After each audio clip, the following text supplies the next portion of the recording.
सफेद कपड़े पहने होने के बावजूद उसका सांवला रंग छिपाए नहीं छिप रहा था। करीब जाकर देखने से ही पता चलता था कि उसके गॉगल्स किसी फुटपाथी दुकान से खरीदे गए थे।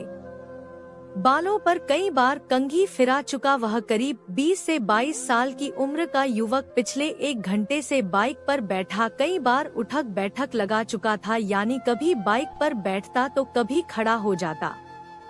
काफी बेचैन सा लग रहा था। इस दौरान वह गुटखे के कितने पाउच निगल चुका उसे शायद खुद भी न पता होगा। गहरे भूरे रंग के गॉगल्स में छिपी उसकी निगाहों को ताड़ना आसान नहीं था।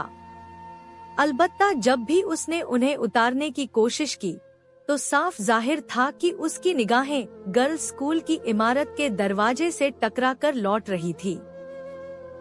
तभी उस दरवाजे से एक भीड़ का रेला निकलता नजर आया।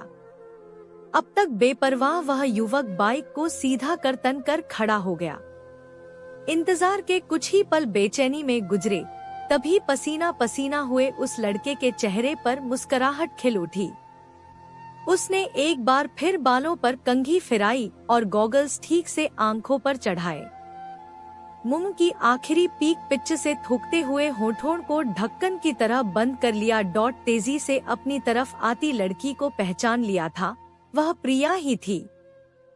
प्रिया खूबसूरत थी और उसके चेहरे पर कुलीनता की छाप थी। खूबसूरत टॉप ने उसमें गजब की कशिश पैदा कर दी थी। बाइक घुमाते हुए उसने पीछे मुड़कर देखने की कोशिश नहीं की, लेकिन उसे एहसास हो गया था कि प्रिया बाइक की पिछली सीट पर बैठ चुकी है। तभी उसे अपनी पीठ पर पैने नाखून चुभने का एहसास हुआ और हड़बड़ाया स्वर सुनाई दिया, प्लीज जल्दी करो, मेरी सहेलियों ने देख लिया तो गजब हो जाएगा। बाइक पर किक मारते ही लड़के ने पूछा, कहाँ चलना है, सिटी मॉल या? फर्राटा भरती बाइक के शोर में लड़के को सुनाई दे गया था, कहीं भी, जहाँ तुम ठीक समझो। कहीं भी। प्रिया की आवाज में घुली बेचैनी को वह समझ गया था। फिर भी मजाकिया लहजे में बोला, तो चले वहीं जहाँ पहली बार। बाकी शब्द पीठ पर चुभते नाखूनों की पीड़ा में दब गए, लेकिन इस बार उसके कथन में मजाक का पुट नहीं था। तो फिर सिटी मॉल चलते हैं? नहीं, वहाँ नहीं। प्रिया जैसे तड़प कर बोली, तुम समझते क्यों नहीं दीपक, मुझे तुमसे कुछ जरूरी बात करनी है। तभी दीपक ने अपना एक हाथ पीछे बढ़ाकर लड़की की कलाई थामने की कोशिश की तो उसने अपना गोरा नाजुक हाथ उसके हाथ में दे दिया और उसकी पीठ से चिपक गई। सुनील को बड़ी सुखद अनुभूति हुई। तभी बाइक जोर से डगमगाई। उसने फौरन लड़की का हाथ छोड़ दिया और बाइक को काबू करने की कोशिश करने लगा। क्या हुआ? लड़की घबरा कर बोली। अब वह सुनील की पीठ से परे सरक गई। बाइक का पहिया बैठ गया मालूम होता है, सुनील बोला, शायद पंचर है। उसने बाइक को सड़क के किनारे लगाते हुए खड़ी कर दी। अब तक वे शहर से काफी दूर आ चुके थे। यह जंगली इलाका था और आसपास घास के घने झुरमुट थे। तब तक प्रिया उसके करीब आ गई थी। उसने आसपास नजर डालते हुए कहा, अब वापस कैसे चलेंगे? उसके स्वर में घबराहट घुली थी। लड़के ने एक पल चारों तरफ नजरें घुमा कर देखा। चारों तरफ सन्नाटा पसरा था। सुनील ने प्रिया की कलाई थामकर उसे अपनी तरफ खींचा। प्रिया ने इस पर कोई एतराज नहीं जताया, लेकिन अगले ही पल अर्थपूर्ण स्वर से बोली, क्या कर रहे हो? तन्हाई हो, लड़का लड़की दोनों साथ हो और मिलन का अच्छा मौका हो तो लड़का क्या करेगा? उसने हाथ नचाते हुए कहा। प्रिया छिटक कर दूर खड़ी हो गई। ये सब गलत है, यह सब कुछ शादी के बाद। अभी कोई गड़बड़ नहीं, अभी तो वापसी की जुगत करो। प्रिया ने बेचैनी जताई। कितनी देर हो गई? घर वाले पूछेंगे तो उन्हें क्या जवाब दूंगी? सुनील ने बेशर्मी से कहा। यह तुम सोचो। इसके साथ ही वह ठठाकर हंस पड़ा और लपक कर प्रिया को बाहों में भर लिया। ऐसा मौका बार बार नहीं मिलता, इसे यूं ही नहीं गवाया जा सकता। लेकिन जानते हो, अभी मेरी उम्र शादी की नहीं है। अभी मैं सिर्फ 15 साल की हूँ, इसके लिए तुम्हें 3 साल तक इंतजार करना होगा। प्रिया ने उसकी गिरफ्त से मुक्त होने की कोशिश की, लेकिन प्यार करने की तो है, और उसकी गिरफ्त प्रिया के गिर्द कसती चली गई। प्रिया का शरीर एक बार विरोध से तना, फिर ढीला पड़ गया। घास के झुरमुटों में जैसे भूचाल आ गया। करीब के दरख्तों पर बसेरा लिए पखेरु फड़फड़ कर उड़ गए। करीब 1 घंटे बाद दोनों चौपाटी पहुँचे और वहाँ बेतरतीब कतार में खड़े एक कुल्फी वाले से फालूदा खरीदा। गिलास से भरे फालूदा का हर चम्मच निगलने के बाद प्रिया सुनील की बातों पर बेसाख्ता खिलखिला रही थी। उनके बीच हवा गुजरने की भी जगह नहीं थी, क्योंकि दोनों एक दूसरे से पूरी तरह से सटे बैठे थे। लमान खान बनने की कोशिश में सुनील आवारागर्दी पर उतर आया था और उसने प्रिया के गले में अपनी बाह पिरो दी थी, लेकिन इस पर प्रिया को कोई एतराज नहीं था। उसने फालूदा खाकर गिलास ठेले वाले की तरफ बढ़ा दिया। प्रिया के पर्स निकालने और भुगतान करने तक सुनील कर्जदार की तरह बगले झांकता रहा। उसने ऐसे मौकों पर मर्दों वाली तहजीब दिखाने की कोई जहमत नहीं उठाई। 3 युवक एक मोटरसाइकिल पर आए और प्रिया के पास आकर रुके। शायद ये सुनील के यार दोस्त थे। उन्होंने हाथ तो उसकी तरफ हिलाया, लेकिन असल में सब प्रिया की तरफ देख रहे थे। प्रिया ने उड़ती सी नजर उन पर डाली और दूसरी तरफ देखने लगी। उन्होंने सुनील का हालचाल पूछा तो वह उनकी तरफ बढ़ा और दांत निपोड़ने के साथ ही मोटरसाइकिल पर पीछे बैठे लड़के की पीठ पर धौल जमाया। ऐसे ही मूड बन गया था यार, आइसक्रीम खाने का। बढ़िया है यार, इस बार वह लड़का बोला जो बाइक चला रहा था। वह प्रिया से मुखातिब होकर बोला, मैं आपके फ्रेंड का जिगरी दोस्त। यह सुन प्रिया मुस्कुराई। उसके चेहरे पर आए उलझन के भाव खत्म हो गए। लड़के ने उसकी तरफ बढ़ने के लिए कदम बढ़ाए, लेकिन एकाएक ठिठक कर रह गया। प्रिया कंधे पर रखा बैग झुलाती हुई सामने पार्किंग में खड़ी अपनी स्कूटी की तरफ बढ़ी। उस लड़के ने खास अदा के साथ हाथ हिलाया। प्रिया एक बार फिर मुस्कुराई और स्कूटी से फर्राटे से आगे बढ़ गई। यह देख चंदू निहाल हो गया। उसने हक बकाए से खड़े सुनील पर फप्ती कसी। अबे क्यों बुझे हुए हुक्के की तरह मुंह बना रहा है? लड़की तूने फंसाई तो क्या हुआ? दावत तो मिल बैठ कर करेंगे ना। तब तक सुनील भी कसमसा कर उनके बीच में सैंडविच की तरह ठुंस गया। बाइक फौरन वहां से भाग निकली। चंदू के ठहाके बाइक के शोर में गुम हो चुके थे।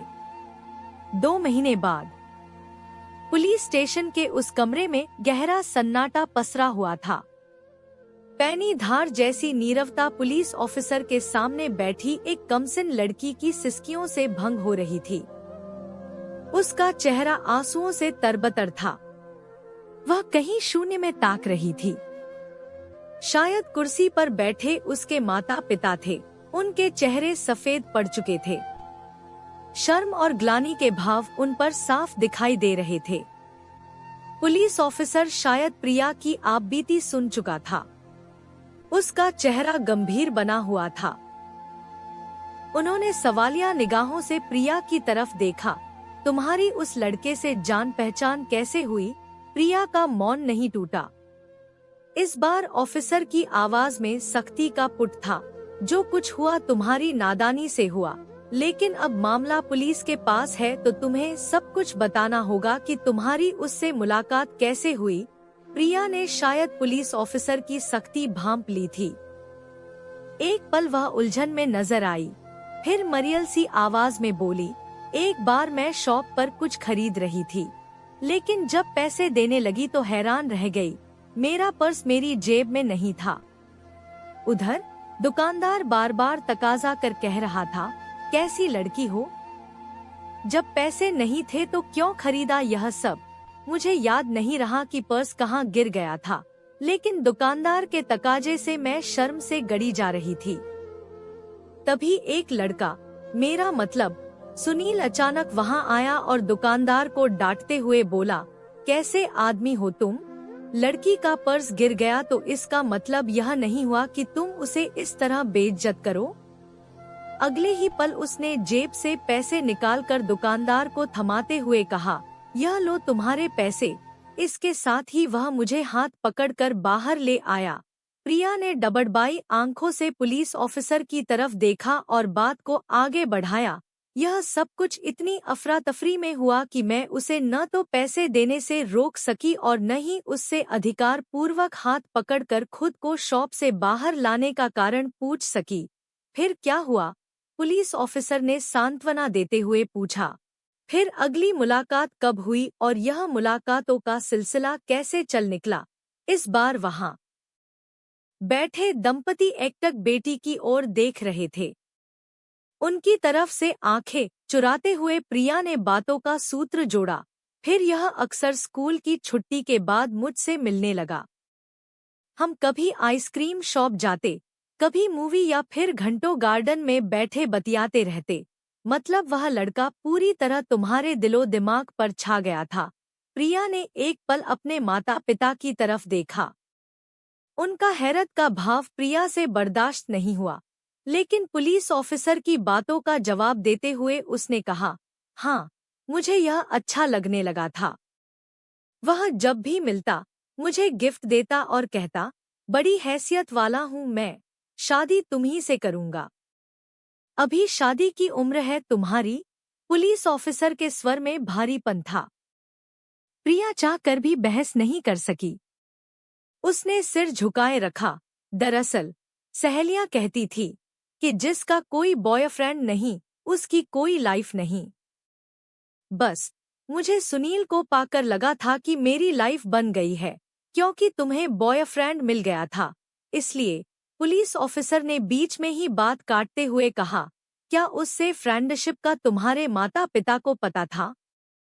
जब तुम देरसवेर घर आती थी तो क्या बहाने बनाती थी? पुलिस ऑफिसर ने तीखी निगाहों से दंपति की तरफ भी देखा, लेकिन वे उनसे आंख नहीं मिला सके। उसकी मम्मा ने अपना बचाव करते हुए कहा, हमसे तो इतना भर कहा जाता था कि आज सहेली की बर्थडे पार्टी थी या एक्स्ट्रा क्लास में लेट हो गई या फिर। लेकिन पति को घूरते देख उसने अपने होंठ सी लिए। पुलिस ऑफिसर ने बात काटते हुए कहा, कैसे गैर जिम्मेदार माँ बाप हैं आप।